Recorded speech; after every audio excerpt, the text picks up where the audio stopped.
precisely. ఈ మానవులు మాంస భక్షణమునకు మరిగినరుడు. మనశ్శాంతి కోరు మానవులారా మాంస భక్షణ ఎగనైనా మానరయ్యా.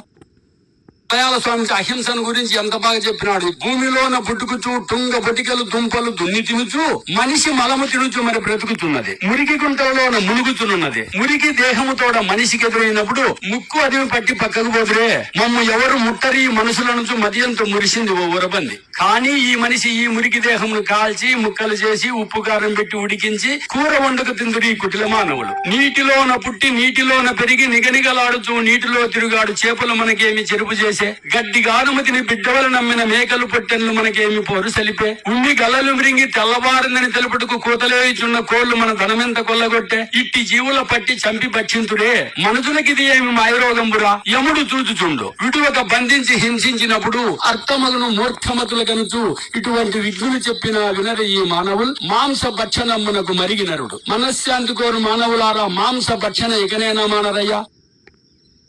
స్వామికి అహింసను గురించి ఎంత బాగా చెప్పినాడు. భూమిలో